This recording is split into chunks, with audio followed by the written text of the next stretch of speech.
Welcome to the All Hoops podcast. I'm your host, Steve Inman, and I'm joined by my co-host and producer to the stars, Chris Brito. We are just 1 week away from the NBA season beginning, so Chris and I are going to break down the entire Eastern Conference. Who's the team to beat? Who do we think is going to make the biggest jump? We're going to rank every playoff team and play-in team. But before we get to all that, Chris, my friend, how are you? Hey, Stevie, I'm happy to be here. Another episode of the All Hoops podcast. We're only, as you said, we're about a week away from the start of the NBA season. We've been waiting for this for months. Summer League didn't cut it. FIBA didn't cut it. Preseason basketball didn't cut it. The regular season is upon us. And the Knicks, who I think will be one of the best teams in the East, we'll get to that later. I think this is going to be a really exciting season for many reasons, but I think the Knicks are going to make a jump. But I think a team that's a little closer to being a contender, in my opinion, the team to beat in the East right now is definitely the Milwaukee Bucks. They just got Damian Lillard, and I think along with Middleton and Giannis, I think this team is infinitely better than anyone else in that conference. And it's not to say that the Celtics didn't make the upgrades they needed to, but I just think that this team sort of matchups. This team presents so many issues. And I think this Bucks team will be very hungry. And along with the addition of Dame, I think this team's going to be unstoppable. Yeah, I mean, I definitely think both Boston and Milwaukee have kind of put themselves in a position where you'd be surprised at this very moment if they were not meeting up for an epic playoff series deep in the playoffs. I'm taking the Celtics. I just think right now they're the team to beat out East.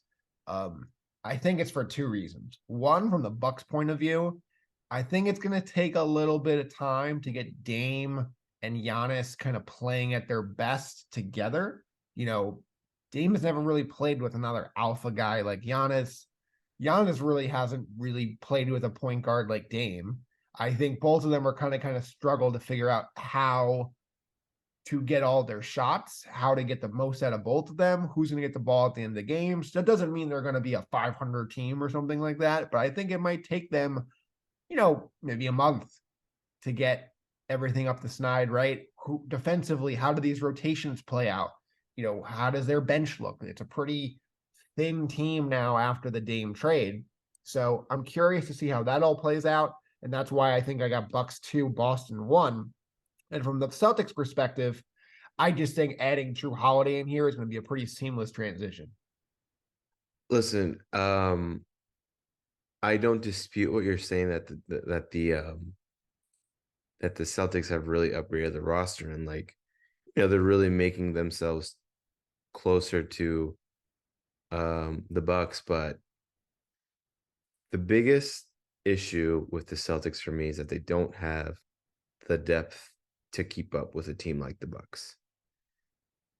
So, for example, Porzingis, injury prone his entire career.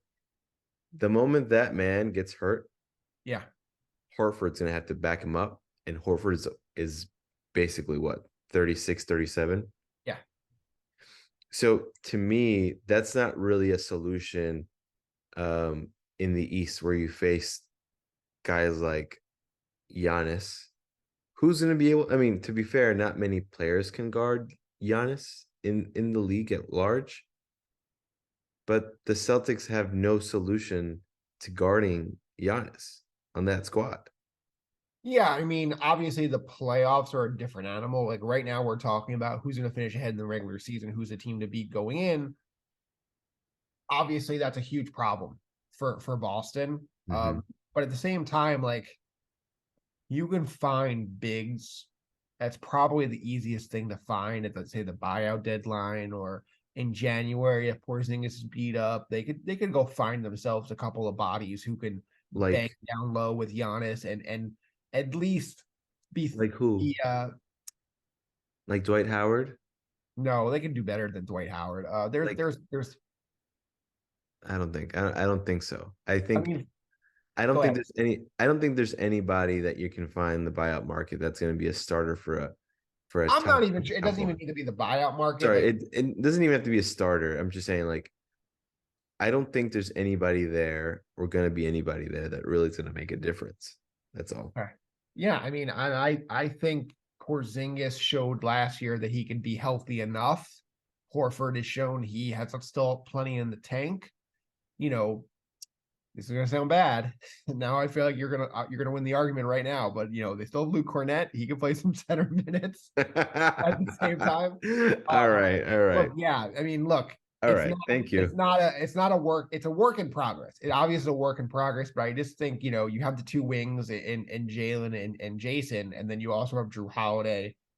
Defensively, the wings, the point guards, they got that on lock. It's really just about that center position, right? And I'm going to hold out hope that Porzingis can be healthy enough to not make any of this matter. And if he can't, I have hope that they can just go find some guys who can fill in those minutes where it doesn't matter as much. All right. My hate for centers is a big part of this. Whereas I just don't think they matter that much in terms of, and I we'll see if think that's wrong. I think they met in the regular season though. We'll see. No, I think it's evident. I think the proof is in the pudding. I mean, Like I you would can be a little concerned in terms of their rebounding. I mean, they're basically playing, what, Drew, Derek White, Brown, Tatum.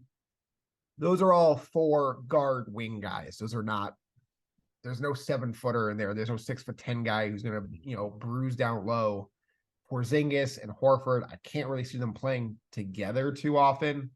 Uh, we'll see. They should try it just to see how the rebounding is there. But at the same time, you're convincing me more than I'm convincing you on this one. yeah. So, all right, let's move on to which team do we think is ready to make the biggest leap in those Eastern Conference standings? Obviously, we both agree Boston and Milwaukee are 1-2 or 2-1, whatever you want to call them. But in terms of that team that's ready to make a big leap, who is that team and where are they going to go from where to where? Okay. So in my opinion, I think the team this is how I interpreted your question. Sure. I didn't interpret your question as like number of spots. I meant Okay. like I kind of perceived it as like who's going to make the biggest instrumental jump in terms of significance. Okay. So I went with the Knicks Okay. from Shot. fifth to third. Okay. And the reason being is that I think they're going to find themselves to be in like that tier right below contender, Okay. but I think they're going to make themselves heard where they're not going to be a team that's like, oh, it's one of the bottom end Eastern Conference playoff teams. I think they're going to be one of the better playoff teams and a team that you want to avoid. Um, that being said, So where do you have them in the East? third. You have them third. See, that's optimistic to me. That is optimistic. I don't Okay. listen. Listen, part of the reason is that Thibodeau's going to play his guys all 82 games if he could, and he's get the most out of them all 82 games. So I think when the season's done, I think we're going to find ourselves with the Knicks being the third best team in the East. I really hope you're right. I'm gonna take the Magic. I mean, they've been irrelevant now for what, a decade. I think they're going to be the number one playing team. I think they're going to be the 7 seed. I think Paolo and Franz are going to go down as one of those. When you make the list of like best duos, you're going to be thinking about them as one of the best young duos in the game. I really believe both of those guys are ready to take another step forward. I think the point guard play is they got enough there to help facilitate for those two guys. I also think, I'm a big Wendell Carter Jr. fan. I think he's ready to stay healthy finally. Maybe again, I'm banking on all these young big men to finally stay healthy. It's probably not healthy for me, but I do believe the Magic are ready to take that step forward. I think they got some more shooting. I think they also are a team that I think they're ready to stop kind of bottoming out. And so Mhm. if they get into a position where there's a not impact player, but better than buyout player, a rotation player, maybe a somebody who can help those two guys, I think they would make a move to go get him. Yeah. I mean, I don't know if the Magic are a destination yet. I mean, Orlando is definitely one for many families and their children, but I'm not sure if the Magic are yet. Um, but I I'm do not see talking that. about free agency. I'm talking trade. Like I think No, like, this is a team where if there's a an OG Anunoby kind of player, like if Toronto decides we're finally going to blow up these things, if Pascal Siakam becomes available, like especially with Paolo and Franz kind of being able to play like 2-3 and 3-4, you can kind of do a lot of different things and fit somebody else in there. They could go at a point guard, they can go at a wing. They have so many. There's so much versatility where they yeah. have all their draft picks. I definitely think if somebody else decides, you know what, it's time to blow it up. Both of us kind of think this might be the year for the Bulls to do that. We'll talk about that in a bit. A DeMar DeRozan, a Zach LaVine. Like that doesn't mean like I'm not even sure those guys are even great fits, but I do think the Magic could be the one team that is okay. We're here. We're ready to start trying, and I think that can make a huge difference for them. That's why I have them as the 7th seed in the East and in the play-in for the first time in a while. Sweet. Um, I think before we started the show, I think, we had a lot of debate over like what this list could look like. Yeah, But it ended up being that as we mentioned, we both had, you know, some version of the Celtics or the Bucks next. You know that I have the Knicks third. Can you talk a little bit more about why you love the Cavaliers so much at three? yeah, definitely for sure.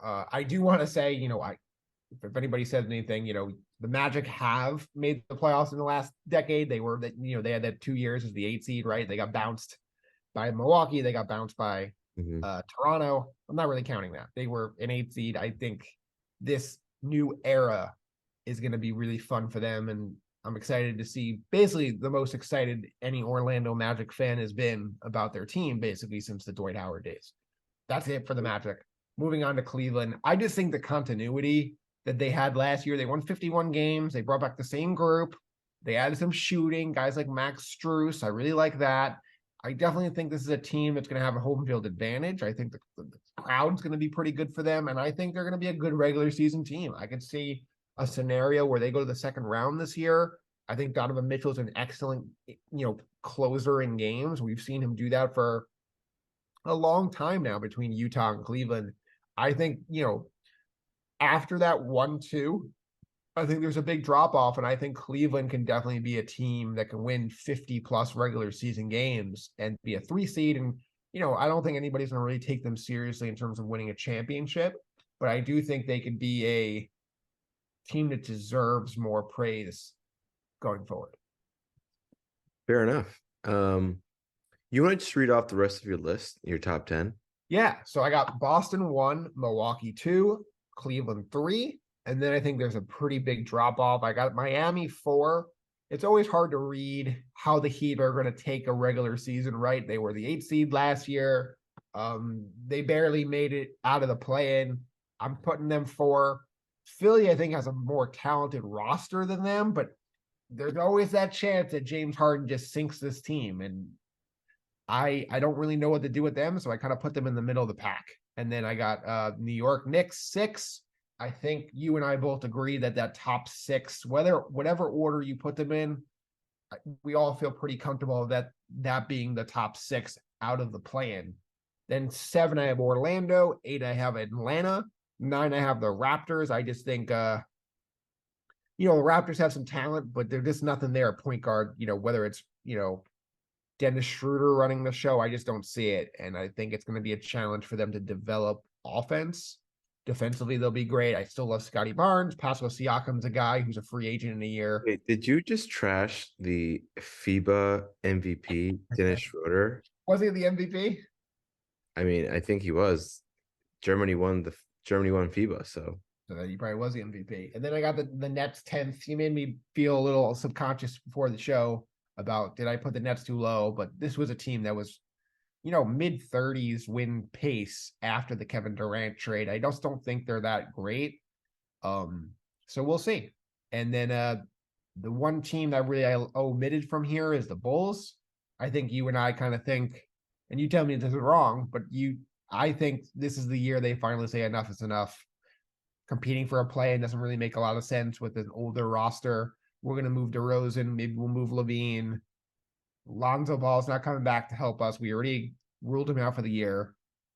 They gave Vucevic an extension. I wouldn't be surprised if they moved him at the deadline.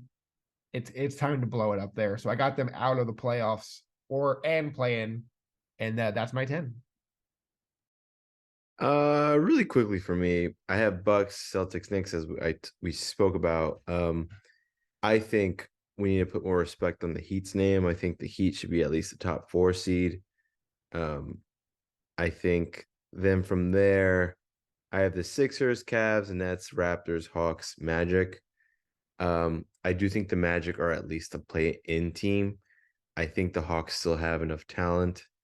The Raptors, I think they probably need a new voice. Well, they And have a new coach. right, they have a new coach at the Raptors, and I think the Nets, I think they're going to be a fun team. I think the Nets are going to be a team that we're going to talk about late next season, and talk about how good chemistry they are and how Bridges has really blossomed to a scorer.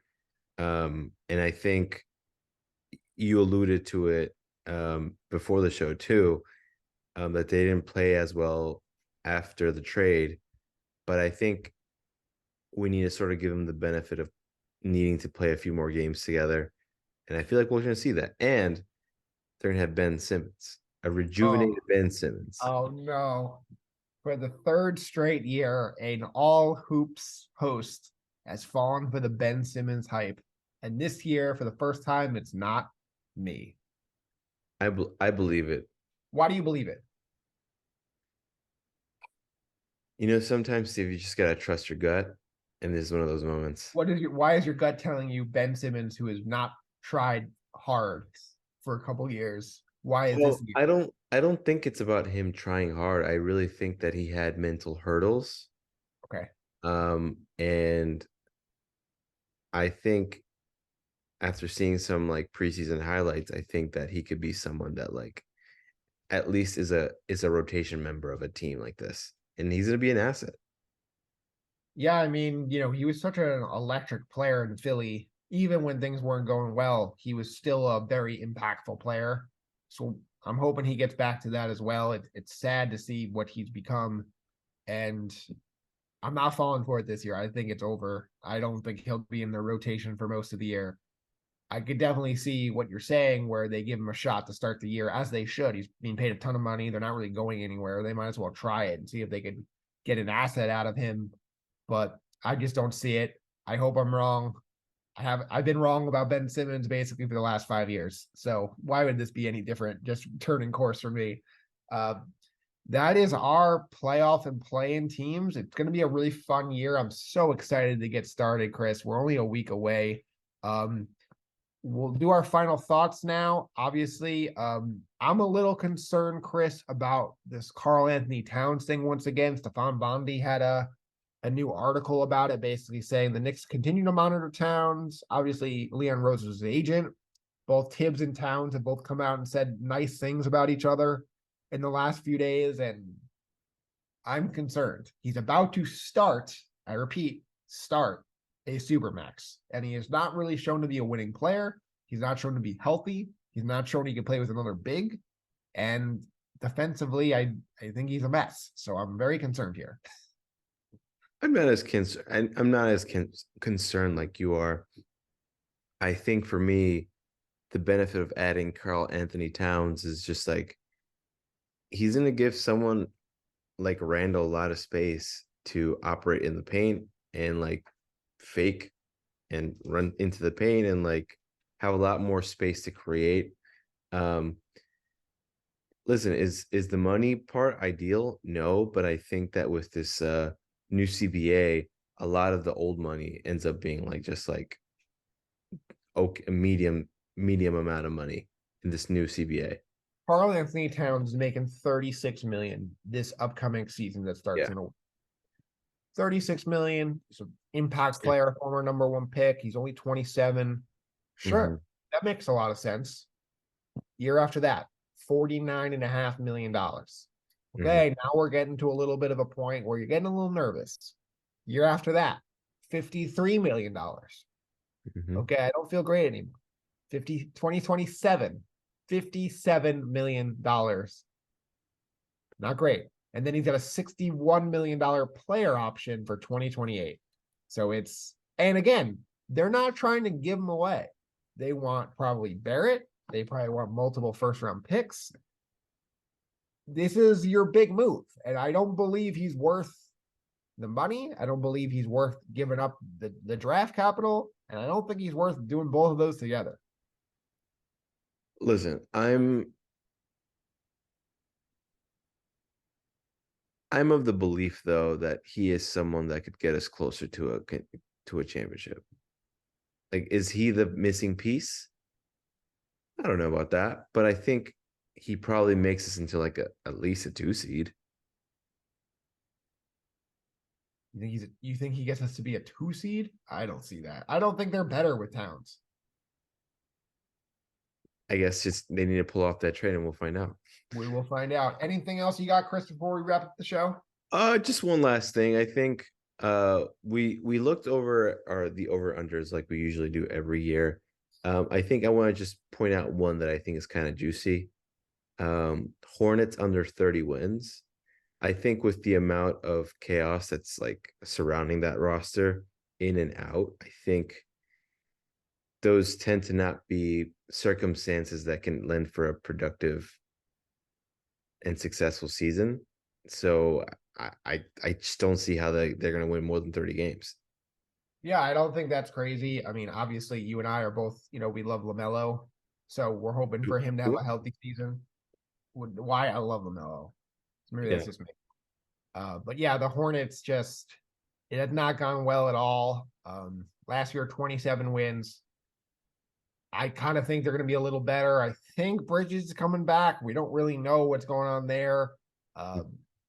LaMelo really missed most of last season. He's going to be back and playing. So I think they're going to be a better team. We'll see. I mean, LaMelo played in 36 games last year. So I think they're going to get more out of him. I think Gordon Hayward is still playing. And this has never been a group that's ever trying to tank. So I think 30, I'd be a little nervous about that one. All right. But we'll see. All right. Yeah. Sounds good. So next week we'll cover the Western Western Conference playoff Conference. teams and playing teams, and we'll probably give you a little bit more of a Knicks preview now that the season's like right around the corner too. Can't wait. It's going to be an awesome time. Season is right around the corner. Remember, you can ask us any questions you got about the NBA season. When we put up our stuff on, Twitter, Facebook, wherever it is, just put it in the comment section and we'll be happy to answer it on the next show. Yep. Sounds good, guys. Bye, everyone.